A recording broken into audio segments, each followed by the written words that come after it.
happen, the U.S. is, for example, moving ever closer to war with Iran. In a speech Monday, the Secretary of State threatened to, quote, crush the Iranian government. Congress may get on board with that. There is a debate right now at this hour on Capitol Hill over legislation that would allow military force against Iran. Keep in mind that the American military is exhausted, our government is broke, and Iran, for all its many faults, is far from the main sponsor of terror against Americans. Not even close, actually, no matter what they tell you. Maybe you support going to war with Iran. It's okay. Maybe you don't support it. But either way, you should know that it could happen much sooner than you think. CNN will not tell you that, so we thought we should, and we're going to follow it, no matter how unpopular it is. We will track down Iranian operatives and their Hezbollah proxies operating around the world, and we will crush them. Iran will never again have carte blanche to dominate the Middle East. On direct. They call this hate, and me a hater. Is it hate when America executes a criminal who has committed murder, rape, kidnapping, genocide, etc.? Is it hate when the victim's family sat and witnessed the execution with joy and glee in their hearts and on their faces? Is any of that hate? Is America incorporated? Is there a statute of limitations on murder, rape, kidnapping, genocide, oppression, terrorism, crimes against humanity? If not, then isn't America guilty of all that and more against black people dragged here against their will, who they kidnapped, tore away all traces of humanity? The most horrific crime in history against an innocent people who had done them no harm. 400 years of unimaginable terror. So is it hate for us to seek and pray for justice? America is but days away from war. She touts herself as the indispensable nation. One wonders how the earth ever survived and prospered before her. The graveyard history is full of indispensable nations. Fact is, before the Caucasians, the earth was at peace. Every nation was in their place, enjoying their culture free of disease, hunger, conflict. The Western Hemisphere was at relative peace, free of the diseases of Caucasians, and prosperous. The land was rich and fruitful, free of contamination/pollution of any kind. If America is so good that she proclaims herself to all the world, daily and often, then why doesn't she conduct herself as a lamp, a light to illuminate the world, rather than a blazing fire which scorches, burns anything and anyone who disagrees or offends her? No, America, you are the evil.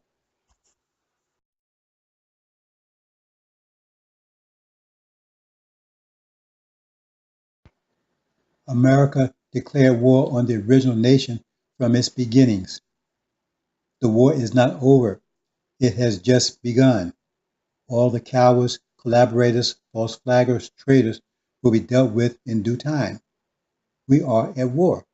They know it. They haven't put down their weapons. They still occupy, oppress, and terrorize the original nation. They mock us by insisting that we honor the flag of our open enemy, that we honor the monsters that raped, beat, tortured, murdered, terrorized, and much more our ancestors. We are at war. We are an occupied people, but we are far from being a conquered people.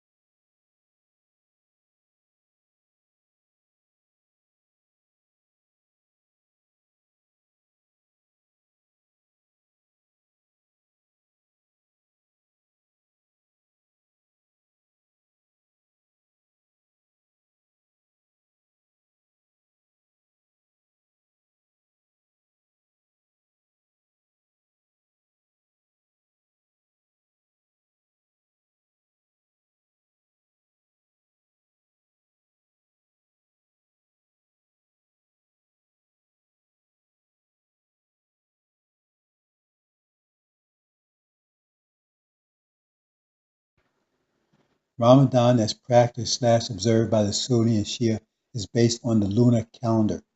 The lunar calendar was based on the limited knowledge that prevailed at that time. Since then, a more precise calendar has been developed, even though it is not 100% correct. It requires an adjustment every 4 years. We will correct that very soon. The current calendar is more correct as stated. However, there are some serious issues with it other than the lunar/solar issue. The first month of the year is March. The first day of spring is the 21st of March, the vernal equinox. The KV changed that at the behest of the emperors who, in deifying themselves, wanted the months named after them. Then there is the Nimrod controversy. If you know Latin or Spanish, then September/September be the 7th month, October, the 8th, November, the 9th, and December, the 10th, which would make January, named after Emperor Janus, the 11th month, and February the 12th. All this makes March the first month, the month of spring, the new year.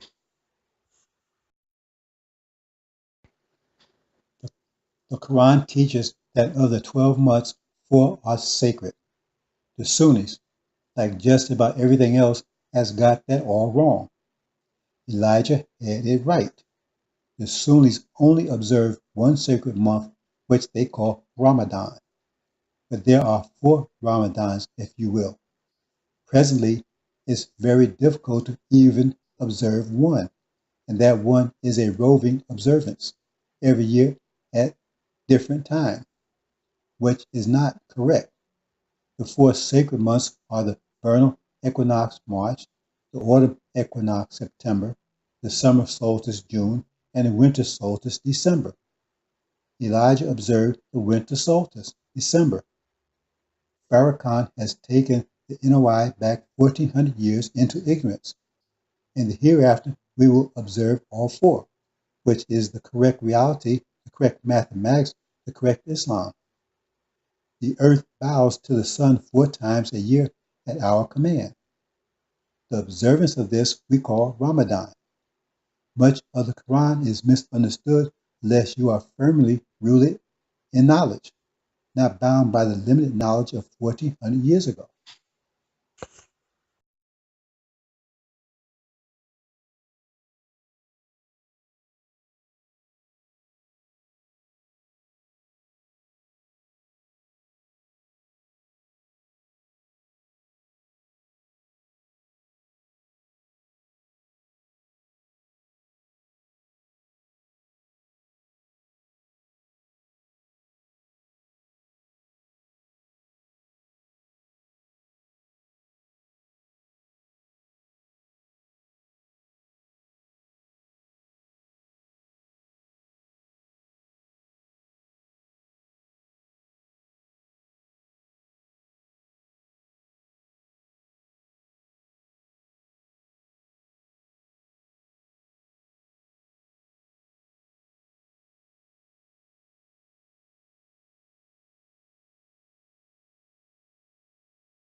The plotter's timeline.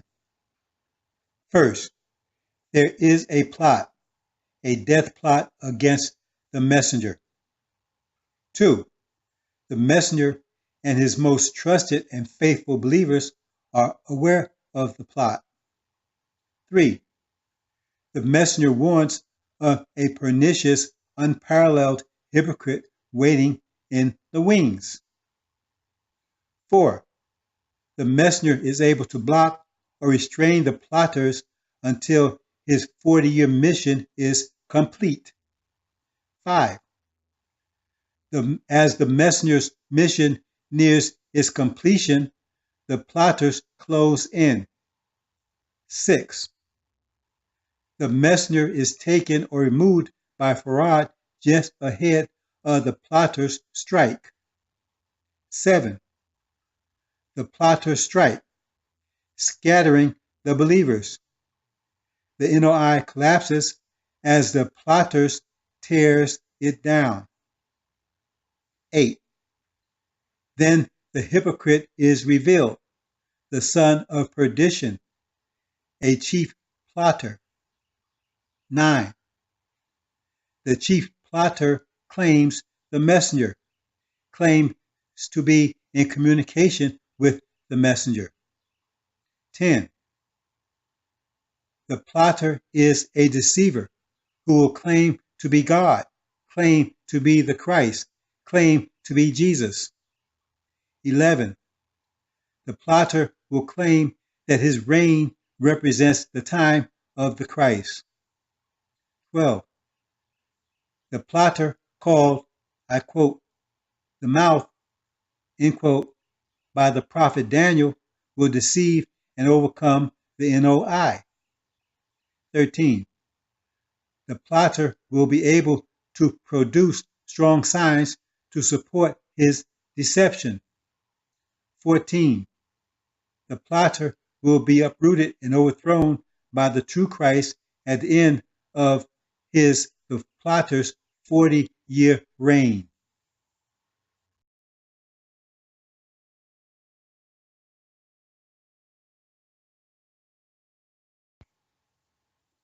These, quote, our gathering together unto him, end quote, are the elect, those remaining true to Elijah/Moses during Aaron's betrayal.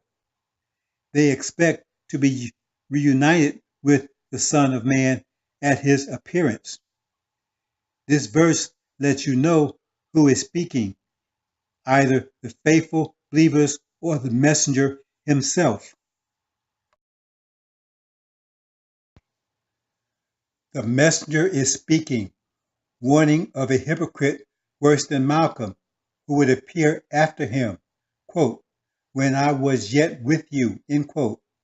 This eliminates Malcolm, as Malcolm was during Elijah's presence. There was a secret plot against the messenger already taking place before the messenger left, before he was taken or removed by Farad. But the messenger was blocking it, holding it back, preventing the plotters from successfully carrying out their plot. The true believers are warning that a plot is in the making, and it is only the presence of the messenger who is holding it back. The messenger was blocking the plot, holding it back. The messenger knew of the plot, but prevented it until his 40-year mission was complete as prophesied. There would be 40 years of day prophesied for Moses/Elijah, and 40 years of night prophesied for Aaron/Farrakhan. 40 years of darkness, betrayal. 40 years of leading the people astray. The true believers are referring to the prophecy of the 40 years in the wilderness with Aaron during Moses' absence. And he said he would be away. The people doubted. And they immediately went to carve an image in the golden calf. See, the test was the absence of Moses. And you just think the people witnessed all the wonders, all the miracles. They witnessed the hand of God displayed through Moses that delivered them out of Egypt. They saw all of the plagues. They saw the Red Sea open up for them. And they saw the God of Moses destroy Pharaoh and his army. But yet, they turned back on their heels in his absence. Satan is wise. He's the God of his word. So he's patient. He's looking at time and circumstances. He cannot really do what he wants to do as long as the presence of God's servant is present among the people. Yet he will do something. But the real test of the people is in the absence of the man of God. I'm going to put a pin in this for now. And maybe if it be the will of Allah, I can come back and we can talk more on this topic.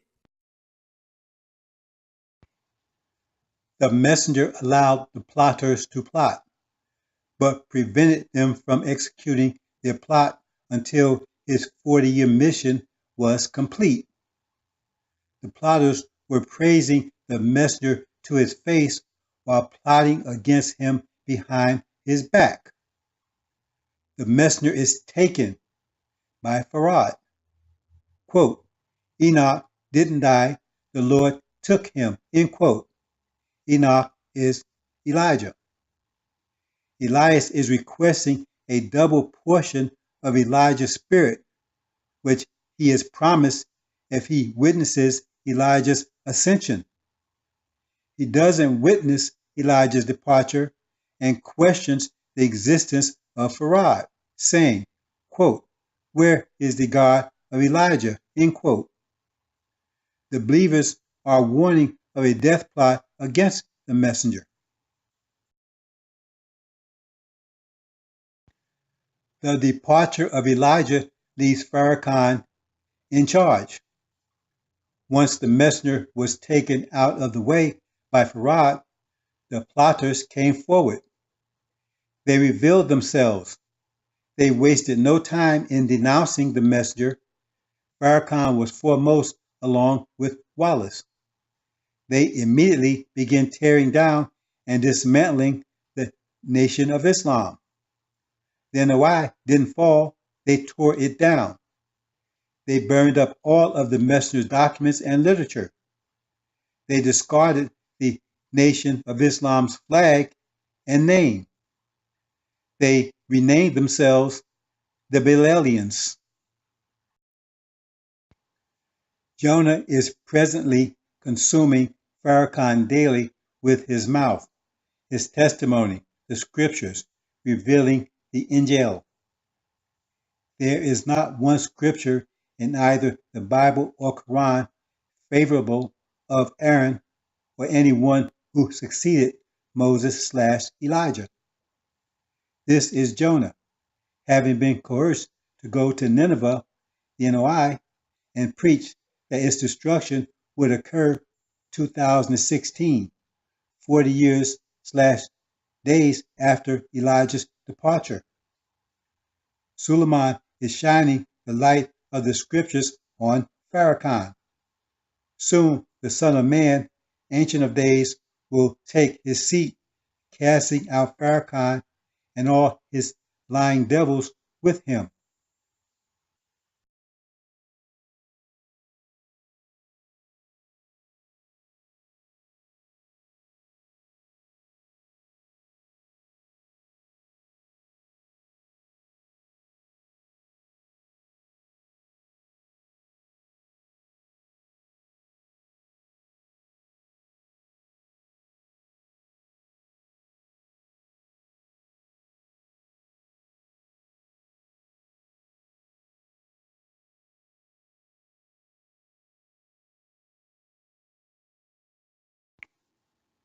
Elijah departs. The NOI is torn apart. Virtually everyone turned/fell away from the messenger. Then the plotters revealed themselves. They first circled around the chief plotter, Wallace, but gravitated to Farrakhan, the main co-conspirator, co-plotter. Immediately following Elijah's sudden and unexpected departure, the conspirators cast down the NOI, dividing up his wealth among them. Farrakhan, the main co-conspirator, is used by Wallace to further the aims of the messenger's family. Once they have broken, cast down, and buried the NOI with Farrakhan's help, they cast Farrakhan aside. After plotting against and betraying the messenger, being turned out by Wallace, Farrakhan runs back to Master, but Master has no love for him. Broke, busted, rejected, he crawls back to the ashes of the NOI that he helped to destroy. He has spent the last 40 years living off the believers while producing nothing. The son of perdition, meaning one destined for destruction, will exalt himself, declaring himself a god. Farrakhan often and repeatedly lifts himself up, claiming to be a god or perhaps the god. He has cast himself as the Son of Man, Jesus, and the Christ, the Anointed, and a God, all of which he is not. Quote, who opposes and exalteth himself above all that is called God or that is worshipped.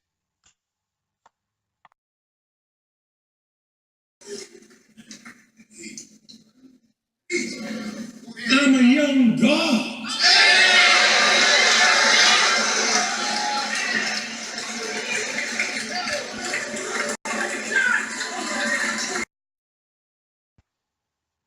The hypocrite, the plotter, the betrayer will hide behind Elijah's name.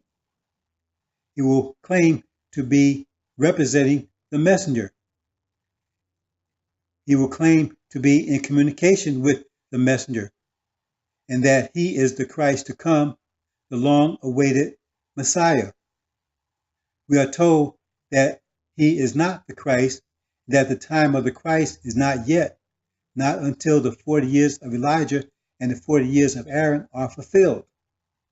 In other words, he is not the Christ. The Christ will succeed him, come after him, destroy him. The Christ will consume him with his mouth and destroy him with the brightness of his coming. Farrakhan/Aaron would produce and manufacture signs and proclaim them as evidence of his anointment, of his Christhood. His deception is so thorough that when Jonah comes to Nineveh, which is the NOI, to shine his light on them, they closed their eyes. They preferred Farrakhan's deception to the light of Suleiman, which could have saved them from the imminent evil, the time of unprecedented trouble. Those who are seduced by Farrakhan/Aaron will ignore all the signs. They will reject all the clear signs of the liar. Quote, the only sign given to them, this wicked generation, is the sign of Jonah, end quote, because that's the only sign they will focus on to the exclusion of all the numerous signs of the son of perdition's identity and mission. Quote, he said Nineveh would be destroyed 2016, 40 years after Elijah's departure, end quote. There is nothing good spoken of about Elijah's successor, be it Aaron or Elias. Aaron misled the people, and Elias rejected the existence of Farad. When given clear verses and prophecies, they say, as the anointed tells them, quote, prophecy is probability, end quote, which is a damnable lie told by those who are clearly damned. Prophecy is the will and word of Allah. Prophecy is not probability. If it were, then prophecy could be as probably wrong as probably right, which means that Allah doesn't know what he is talking about. and his word is not sure. His word is meaningless. Clearly, Farrakhan has to promote that lie or else have to contend with all the prophecies that reveal who he really is and his true agenda. This is referring to the Son of Man revealing the great light of the angel upon Nineveh, aka Noi, under Aaron, the son of perdition. This verse is in respect to the angel key. Death is symbolic of the Oriental nations. The Noi is in the shadow of death. The Noi is being shined on by the great light of the angel from Suleiman, aka Jonah. The darkness speaks to the Noi being represented by the black horse, black for darkness. Farrakhan/Aaron has brought nothing but humiliation, confusion, and ultimately death on all those who trusted, believed, and blindly followed him.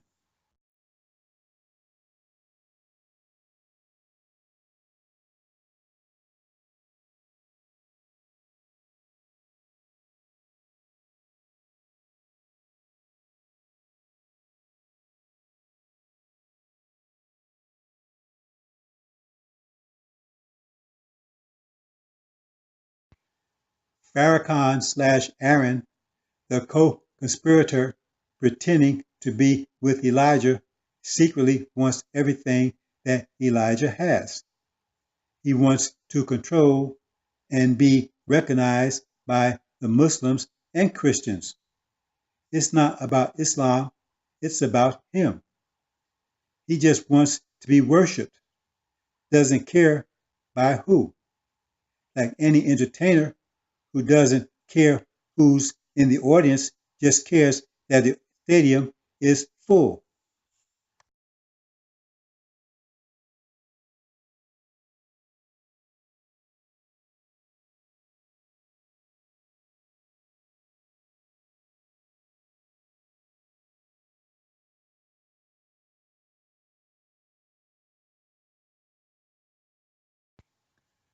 The saints are the nation of Islam who are about to inherit the kingdom, but they are presently under the spell of the mouth.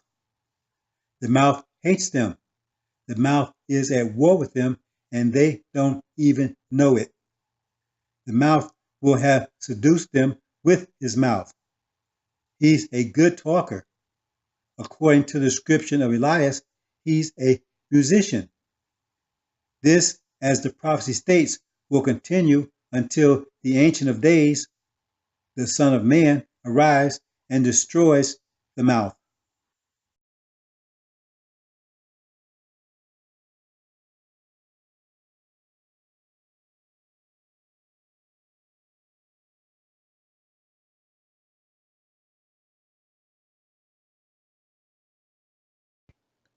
The mouth made war with the saints. It's a mouth, so its weapon is its mouth, which is lies, deception, falsehood. The saints are clearly the NOI. The mouth would have control of the NOI until the end when the Ancient of Days appeared and the beast, symbolic of America, is destroyed. No matter how you spin it, it comes up the same. The NOI has been compromised and defeated. What is the strategy of the mouth? What makes the saints the saints? The saints are those raised by the messenger. The wisdom and teachings of the messenger is what makes the saints the saints. The mouth goes right to the heart of it. The messenger taught that we are, quote, the original beings, maker, owner, cream of the planet Earth, God of the universe, unquote, which means we are in control of and responsible for all aspects of our lives and the universe. The message from the mouth is contrary. We have control of nothing, not our lives, not our longevity, not the creation of our children, not even if we wake up in the morning.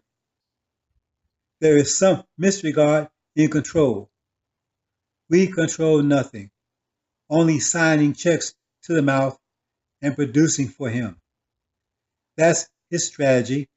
Attack the very essence of the messenger's message. Change, quote, be and it is, unquote, to inshallah. That's the message the mouth claims that the Jews wanted. The Sunni message, not Elijah's message. The Ancient of Days, aka the Son of Man, comes, overturns, and casts down the laborers of the NOI. He, the Ancient of Days, takes control, opens up the books, and initiates the judgment. It will happen, though the hypocrites, idolaters, plotters, and disbelievers are adverse.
Why is Mr. Farrakhan going so hard on the Jews suddenly?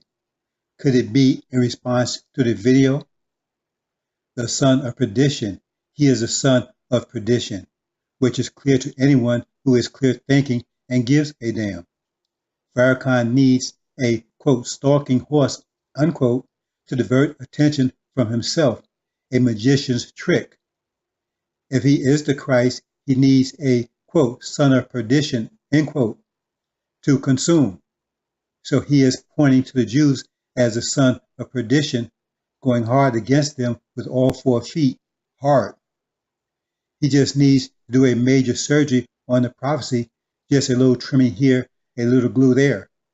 What about the statement / verse that says, quote, he will destroy the son of perdition with the brightness of his appearance, end quote.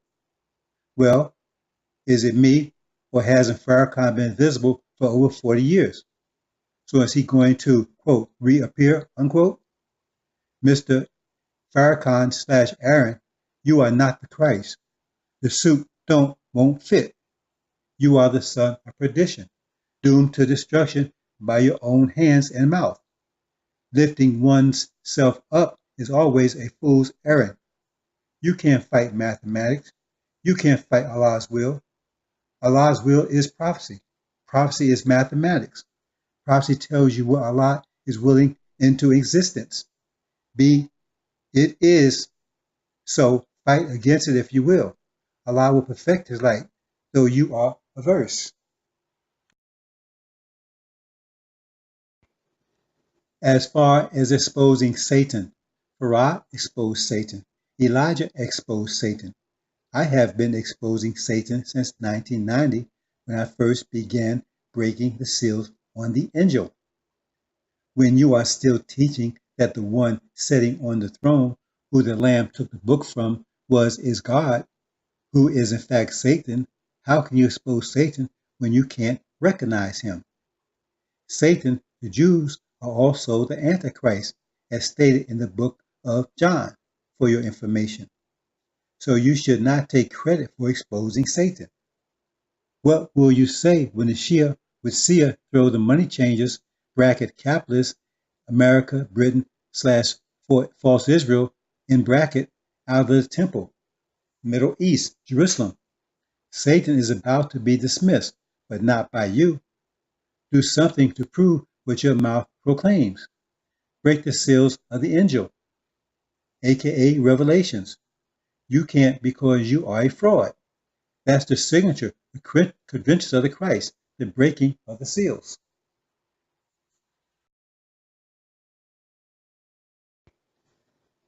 As the angel states, quote, no one in the heavens or earth or under the earth, no one but the Lamb is worthy to break the seals, end quote. I've done it, but I'll personally credit you if you can break or correctly explain just one chapter. Just one. Just one.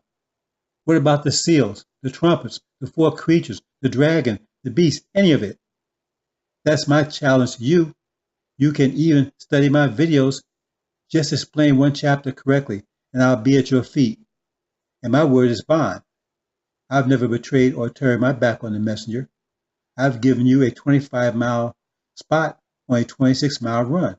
Okay, quote, Mr. Christ, go for it, end quote. See you soon. There will be 3 dispensations starting with Elijah, according to Scripture. The first begins with Moses / Elijah, which is to last 40 years. God commissions Moses to begin the process of freeing his people from Egypt's / America's control. Moses elicits Aaron's help for that cause. God / Farad is with Moses during Moses' dispensation. He actually meets God and talks to him face to face. Then there is Aaron / Farrakhan, his dispensation, which is also to endure for 40 years. It must be noted that at no time did Aaron ever meet or talk with God during his dispensation.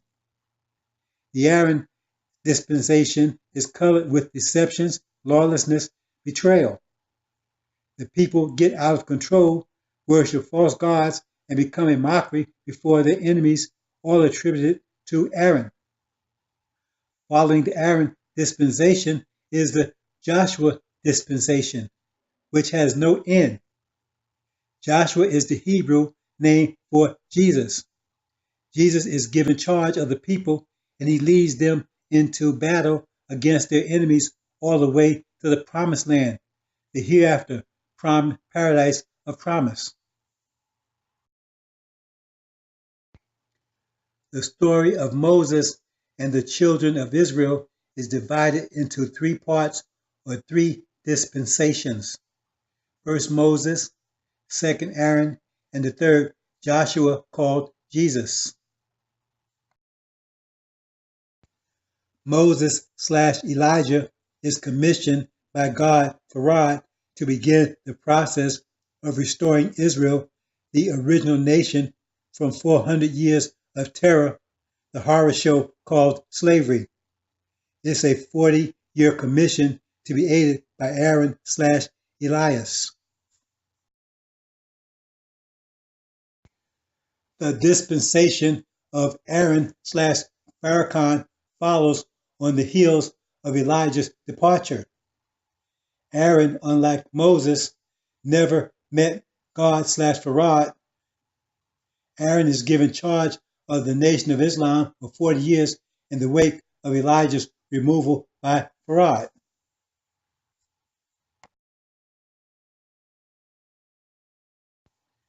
Jonah / the Ancient of Days, finding the Nation of Islam fallen, will lift up the Nation of Islam and prepare it for judgment.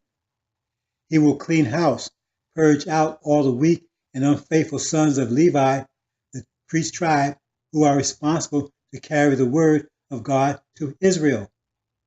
He prepares them for the blowing of the four winds, which will blow life into the dead, resurrecting fallen Israel, the true Israel, the original nation. The blowing of the four winds are soon to follow.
In the Injil, every nation is divided into three categories: Islam, idolatry, and capitalism.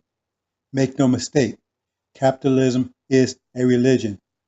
Religion is not philosophy. Religion is one's way of life. And the way of life of the so-called West, the European nations, is capitalism, the religion of leeches, the religion of exploitation, the religion of the profit. And I don't mean Profit. Profit is your degree of exploitation by definition. Maximum profit means maximum exploitation, which is slavery. That's what leeches do. They take and give nothing back. If allowed, they will suck all the life from you before moving on to the next victim. That's why America is perpetually seeking out new markets to plunder. If you resist, they attack and suck out all they can, leaving nothing but anemia in their wake. As the Quran says, they are a burden to the earth. The Bible casts them as a lion surging around for what it can devour. Leeches is what they are, not acting leeches, not acting like leeches, they are leeches.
2018. Suleiman is shining a bright light on those who sit in the shadow of death, the NOI. America is under excruciating and increasing pressure. They have turned to a demagogue who promises them everything but can deliver nothing. He promises press relief but will deliver the final death blow to America with his, quote, "I will kick your ass if you don't get your foot off my neck" policies, end quote. America and Britain, Adam and Eve, have now been warned as prophesied not to eat of the trees of good and evil. It's obviously two trees, as no one tree can bear differing fruits. The fruits are the black Christians and black Muslims who are transported to America and Britain from Africa. They are told not to consume them, which they are planning to do, to be rid of them, genocide by war. America and Britain are warned if they proceed with those plans, it will be their doom that they are planning. 1 year, just 1 year from the day they execute their plan, they will be no more. Their plans will backfire. They plan to start a conventional war with China and Russia by attacking their proxies, North Korea and Iran. The strategy is to start a conventional war against armies that total over 200 million, forcing America to commit tens of millions of troops, meaning nearly all of reproducing blacks, male and female, as America's population is only about 300 million. Once America's armies, black armies, are laid dead strewn all over the battlefields of China and Russia, then America will sue for peace under the threat of nuclear escalation. Job done. All the reproducing age black male and females gone, fighting for their country. Admiral, gone, dead. The remaining blacks will be effectively dealt with to ensure the extension of blacks in America and Britain.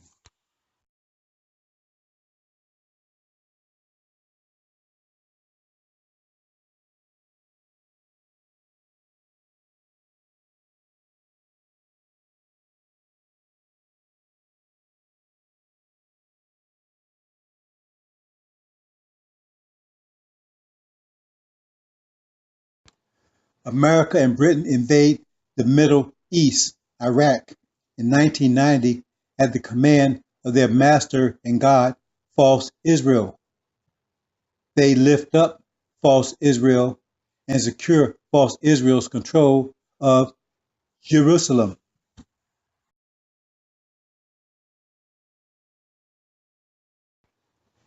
The Shia are the two witnesses that struggled against the Antichrist for 42 years, from false Israel's conception until the invasion by Gog and Magog in 1990. The invasion by America and Britain, led by the Antichrist, disrupted the power balance in the Middle East.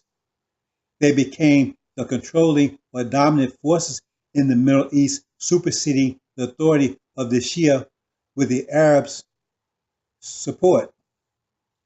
The Arab Sunnis secretly ally themselves with the Antichrist. The money changers, the capitalists, America, Britain, so-called Israel, have taken over the temple, Jerusalem. America's aggression in the Middle East in 1990 is their first overt attack on Islam. The Soviet Union has collapsed, and America has turned her full attention to the eradication of Islam.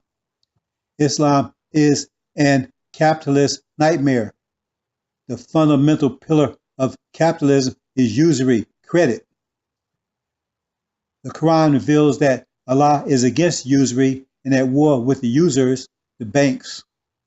Islam is truly conservative, which is an anathema for capitalists.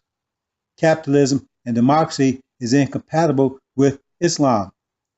Democracy is a decadent force which ever lowers the standards and morals of the people. Nature tells you that If your mind is controlled by your body, that disaster is your future. Why would a wise person follow the masses? It's the masses that need to follow the light of the wise. 85% of any nation have general knowledge, functional knowledge. 10% have actionable controlling knowledge, while only 5% have advanced knowledge called wisdom.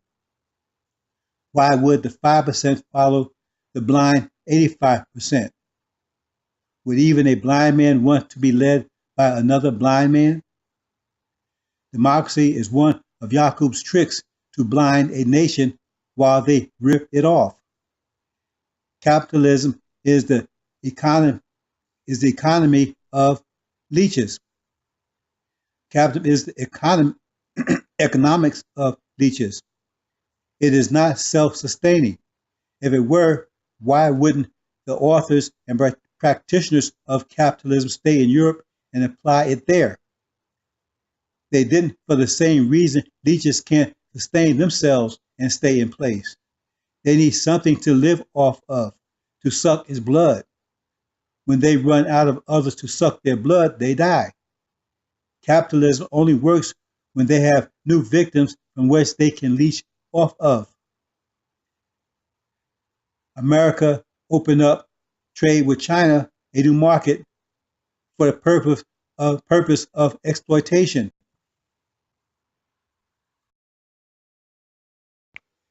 They call it trade when it's really exploitation. They have set up destabilization zones in every region of the world for that purpose, so as to destabilize the region. Taiwan, false Israel, apartheid South Africa, etc., allowing them to steal and exploit the region's wealth and resources. They claim they want a free market, but they never pay the real cost of the resources they are plundering. They set up puppet governments in wake of their destabilization to virtually give away the nation's resources for nothing. Any nation who tries to extract a fair price for their resources gets the treatment. Destabilization, overthrown by some coup, puppet regime installed, their economy and resources put under the de facto control of America. Any payments to the government for resources America has plundered, stole, exploited are held by American banks under America's control. Once the country is drained of its resources, or if the country is somehow successful in breaking America's lethal grip, the money they have in the American banks are seized for some violation of human rights or some other contrived offense. That's exactly what happened to Iran. Iran was a democracy. They tried to gain control over their own natural resources. America destabilized and overthrew the government, installed the Shah, who could teach Saddam Hussein a few things. When the people rose up and expelled the Shah, America seized all of Iran's oil money that the Shah had put into the American banks. Billions, perhaps trillions of dollars. So America effectively did not pay a dime for the oil they supposedly bought from Iran for years. Did America ever pay anyone for the free labor and lives they stole and snuffed out from the original black nation for 400 years? They even worship and honor the icons of the theft, the genocide, the rape, and oppression. Columbus, Washington, Jefferson, the so-called founding fathers. Capitalism is Islam's natural enemy. America is at war with Islam. Make no mistake, it is war. America has established a foothold for capitalism with false Israel. America invaded Iraq under the pretext of WMD, but its real purpose was to set up shop in the Middle East, expanding its reach far beyond the borders of false Israel. That is what the money changers parable is all about. The money changers are the capitalists who is setting up shop in the temple, the Islamic world, Jerusalem. Jesus having to beat them out.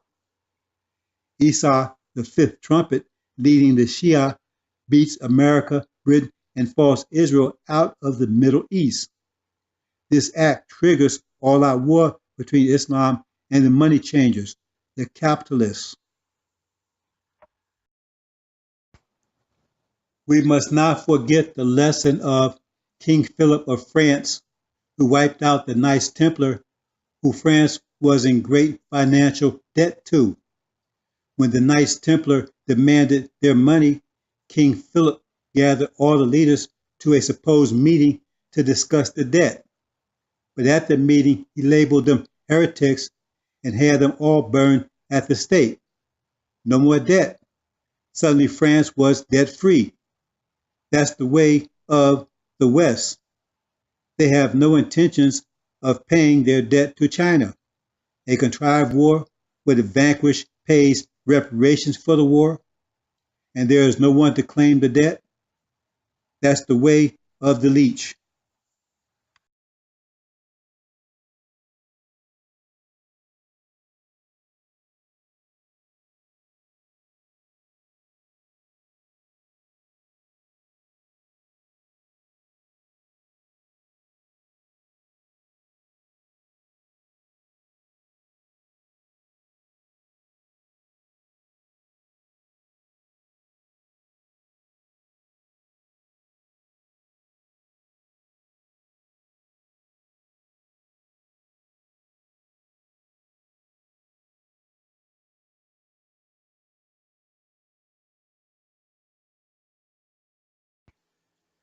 America's aggression in the Middle East is their first overt attack on Islam.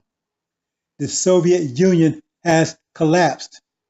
Now America has turned full attention to breaking the back of Islam. The religious Sunni Arabs are resentful and suspicious of America's motivations. America's claim of WMD proved false, yet they stuck around anyway, an occupation force. In the fifth seal, they are praying for justice and revenge.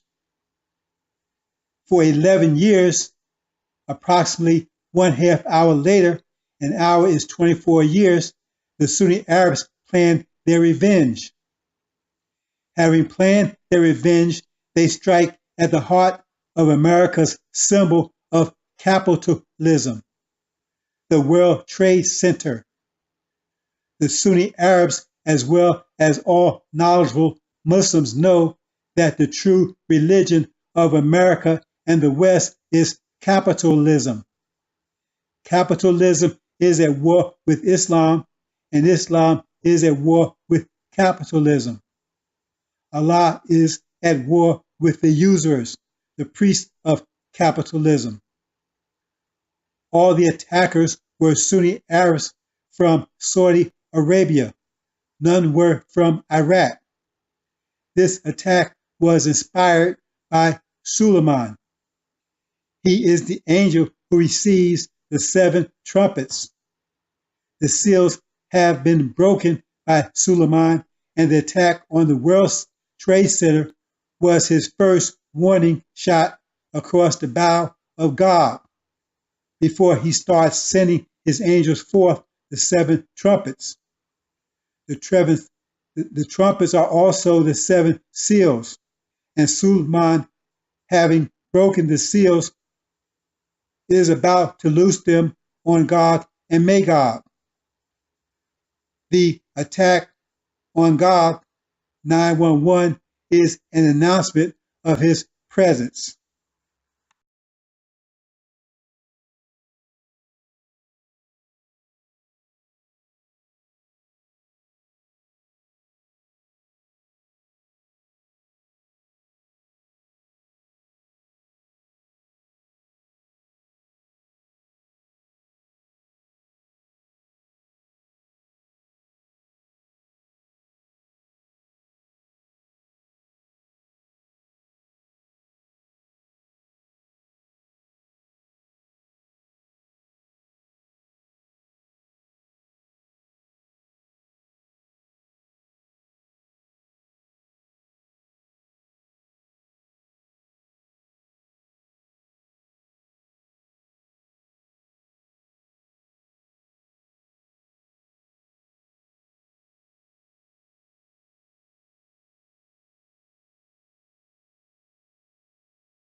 The story of David and Goliath is again just part of the riddle of the angel.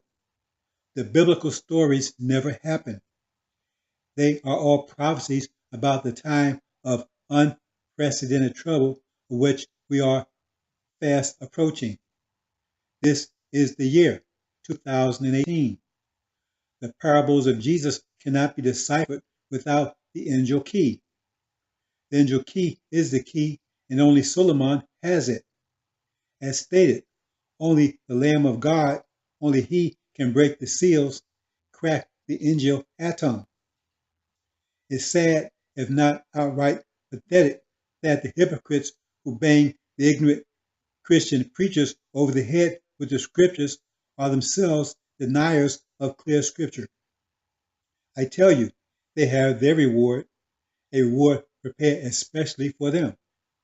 The story of David and Goliath is the war between Herod and the Antichrist, false Israel, which is imminent within this year.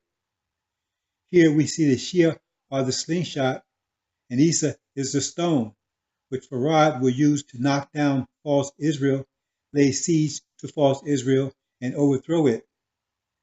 Then decapitate it, then execute its leaders, then allow the Palestinians their revenge for decades of oppression, then kicking any survivors back to Europe from which they came.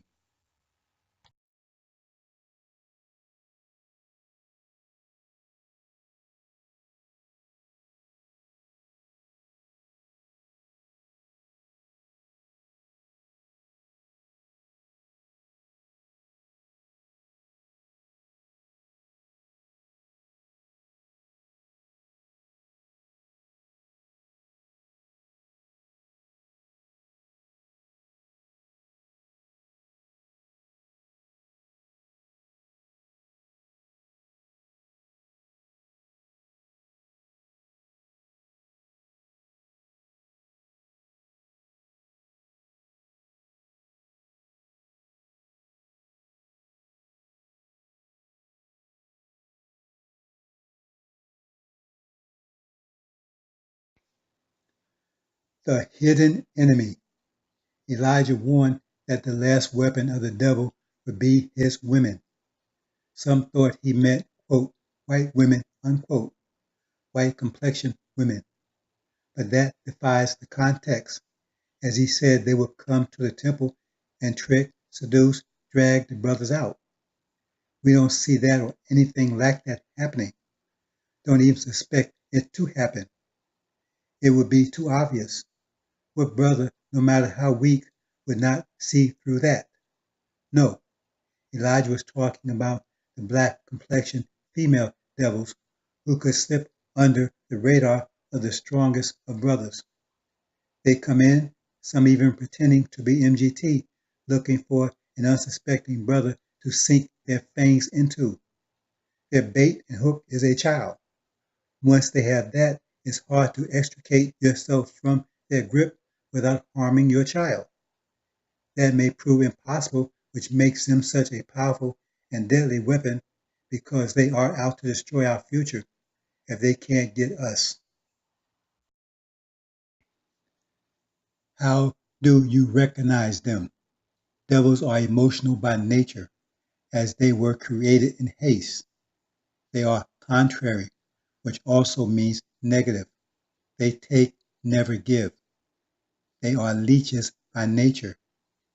They will drain you of all your positive energy and leave you dead or convert you into negativity. It's like that movie, quote, Life Force, unquote, where an alien drains all the life force / energy from one person. That person becomes negative and needs to quickly drain the life force / energy from someone else to continue living. So it is with the devils. They tend to be emotional and will drain you of your emotions, converting you into an emotional cripple as they are. But the hidden enemy tends to be even worse, as they have an original body, but a devil mind, devil nature. It's like putting a Volkswagen Beetle engine into a Lamborghini. It won't work. The weak engine of the Volkswagen Beetle will burn out trying to supply a fully loaded Lamborghini with all its energy requirements. The weak nature trying to operate a fully capable original body won't work. It's a drain on its weak mind, increasing the degree of emotionalism. That's the tell, emotional instability. Original women, yes, tend to be a degree more emotional than original men, but original men are not emotional. The emotions that are ascribed to women in the media, in the quote culture unquote, is emotions of white women who are very emotional. Original women could not have survived 400 years of the worst hell ever experienced on the planet if they had been as emotional as they are depicted, as emotional as devils. The hidden enemy, the black-skinned female devils, daughters of the slave master, tend to be emotional cripples. They will exhaust you emotionally. They will exhaust your children emotionally, so as you will not recognize them or even want to socialize with them, as they cannot be reasoned with. Many of our children be lost to them. You can never reach them as emotionalism eclipses all reason. They will hate you for no reason. You will hate them for their lack of reason and their ungratefulness, which is the result of their lack of reason. The devil has given them a cover story for any suspicious brother. Bipolar. They are bipolar, as though you are supposed to feel sorry for them and allow them into your orbit. Feel sorry. Say that for poor animals, that someone else feels sorry for them. The moment they say bipolar, you say bye to her and run like hell. In a relationship, both needs to be positive and both needs to bring something positive to the table, something that will complement each other, which will lift each other, as hydrogen and oxygen together makes water. You two together should become something greater than you were when apart. You don't need some bipolar cripple bringing their declared negativity to the table, which will just either neutralize or your positivity or destroy it. You need a wings lifter, not a wings clipper. The hidden enemy is what Elijah warned about, Jesus warned about in his wheat slash chaff slash tares parables. What about what all the prophets warned about? They would be the devil's final weapon of mass destruction at the end. You can have more children, and they have already been compromised by the hidden enemy mother. Don't lose yourself trying to save them. Warn them, then leave them alone. Sloth is the prescription prescribed for them. You can make them apply it. If they do, then be blessed. If they don't, remember Noah's son. Just forget them. They have become the embodiment of evil. The scriptures concerning the chaff, tares, and wheat are clear, decisive. There is no ambiguity, none. So why is this subject never addressed by Farrakhan and his minions? It's a very important subject. It concerns the judgment, which is probably one of the most important, if not the most important scripture for the times, yet never addressed. What would you do if you, a very light-skinned black, found yourself the grand master of the most anti-black organization in America, the KKK? You took one of those DNA tests and found out that you are really black, that your father had been passing as white. Would you run away, resign, or would you go to war from within, aggressively anti-black to avoid suspicion, while secretly, perniciously advancing, proposing policies designed to undermine and ultimately destroy the KKK? Black, for instance. We don't need to waste bullets on niggers anymore. We'll just send them back to the shithole called Africa. Sounds mean and anti-black, but actually, you stop them from attacking blacks with the expectation that the KKK, when they get power, will ship all the niggers back to that shithole where they came from.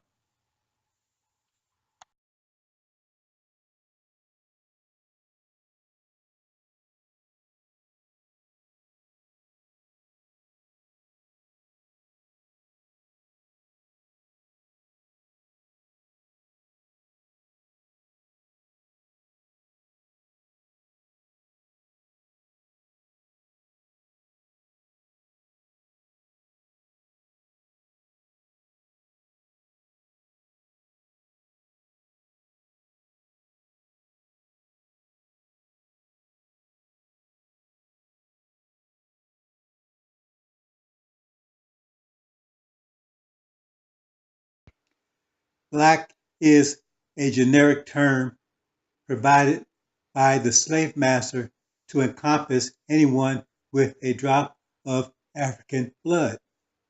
The term Negro is the Spanish word for blacks, which the Spanish began calling Africans after the defeat of the Moors at Granada in 1492. The Moors were Muslims from Morocco who were black. They had ruled Spain and southern Italy for centuries. Elijah was instructed to preach to all black people, regardless of their genetic heritage. Quote, message to the black man, end quote. He didn't say, quote, message to the original man, end quote. Elijah was fully aware of the difference between blacks and what made one original or not. Farad is a visible example. He even warned about black female devils, the devil's women who will be their last weapon against the original people. Knowing all that, he was told to treat them all the same, to teach them all alike.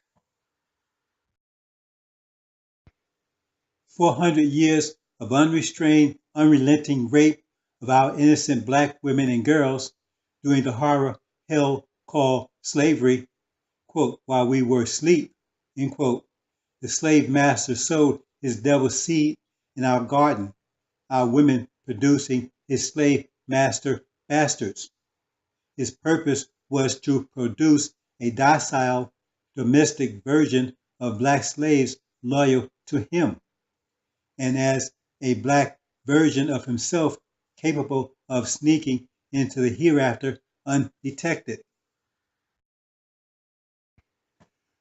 When so-called slavery was at an end, the 400-year hell horror show, and the blacks were, quote, freed, end quote, there were the original blacks and the black Christians, the slave master's bastards, mixed in together. Farad/Balaam arrives in America to collect his people, to find that the devils have polluted the original nation with their seed. Elijah was instructed to preach to all black people, regardless of their genetic heritage. Quote, message to the black man, end quote. Elijah was fully aware of the difference between blacks and what made one original or not. Farad is a visible example. He even warned about black female devils, the devil's women who will be their last weapon against the original nation. Knowing all that, he was told to treat them all the same, teach them all alike. Aaron/Elias requested that Elijah give him a double portion of his spirit, meaning both the wheat and the chaff, the NOI and the black Christians. He was told that his request would only be honored if he witnessed Elijah's departure, which he did not. Upon learning of Elijah's departure, he immediately questioned the existence of Farad, Elijah's God. Quote, where is the God of Elijah? End quote. What does this mean? It means he turned away from the wheat, the NOI, and went with the black Christians, which is exactly what Farrakhan did. of the two spirits the messenger had, Farrakhan chose the chaff, the Christians. However, the Christians and devils had no love for him, but the wheat, the NOI, did. So rejected by the Christians, he crawled back to the NOI that he helped tear down with his Christian message. Scientology is a Christian-oriented organization complete with cross and everything else. Auditing is just another form of the confessional. The weekly, if not daily, message is that we don't control anything, not our longevity, our health, the reproduction of our children. We don't even have control of getting up out of the bed in the morning, etc., etc. We control nothing. It's all up to the whim of some mystery god, all of which is totally averse, contrary to, quote, we are the original man, maker, owner, cream of the planet Earth, God of the universe, end quote.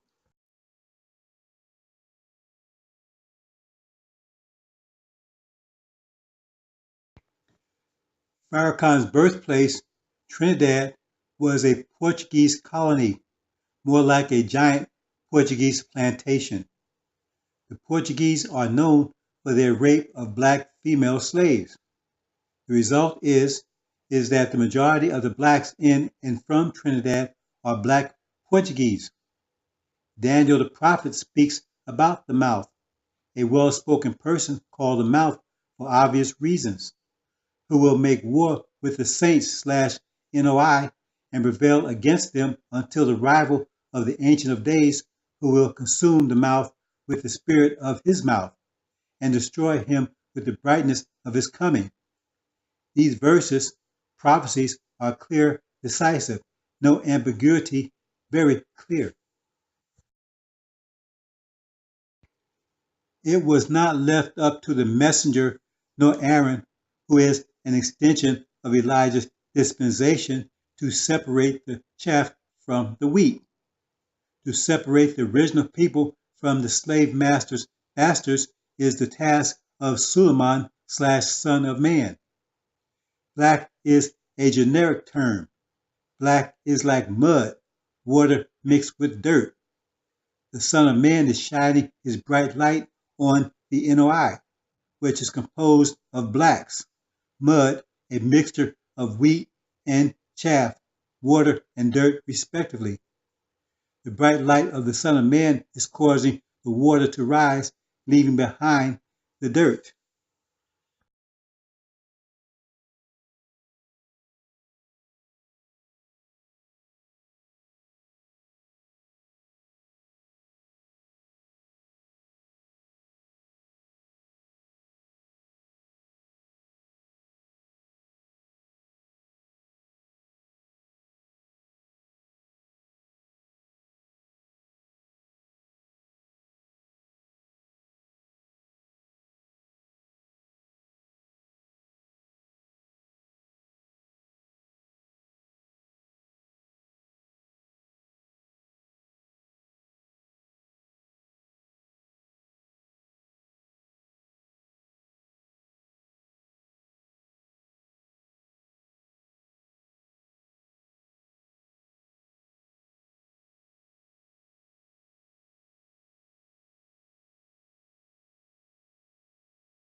We will track down Iranian operatives and their Hezbollah proxies operating around the world, and we will crush them.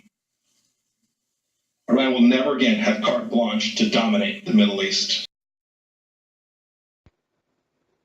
This particular prophecy by the prophet Jesus clearly outlines what the end would look or be like. His gospel quote, this gospel, end quote, which is the so-called New Testament, aka the Injil, will be preached for the entire world to hear. Then Yaqub's era would suddenly come to an end. It would be preached, but it would not be heard by those who are perishing, those whose time has come to its end. The Injil cannot be preached until it is unveiled, its seals broken. The Christians claim they are fulfilling this prophecy, but they are not. How can they preach that which is sealed to them? Only the Son of Man can lift the veil of the Scriptures.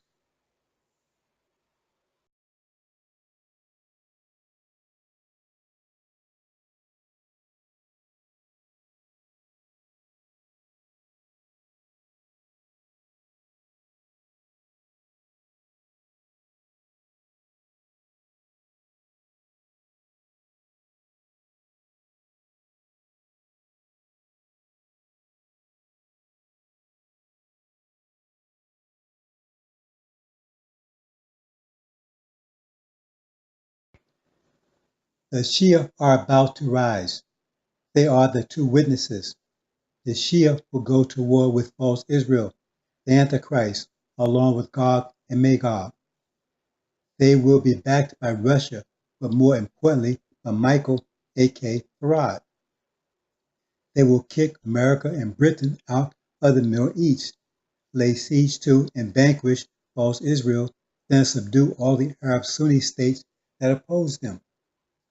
Coinciding with this event will be a revolt in the NOI, throwing Farrakhan and his worshippers, quote, I watched as thrones were cast down and the Ancient of Days did sit, end quote. Then the Son of Man will be seated, and the Gospels, the true Gospels, will be unveiled and preached throughout the world. Immediately following the war in the Middle East, America and Britain will go to war with Russia and China, a war of desperation. Because of the defeat, humiliation, and vanquishing of false Israel from the Middle East, the evangelical cry in America will be deafening, which will spur Mr. Trump to an act of desperate evil called the desolation of appallment, an act against the city of Jerusalem, where they are currently rejoicing, but will soon be lamenting. Then will blow the four winds of the resurrection, four devastating plagues, which will shock all blacks to their knees as they come crawling to the NOI.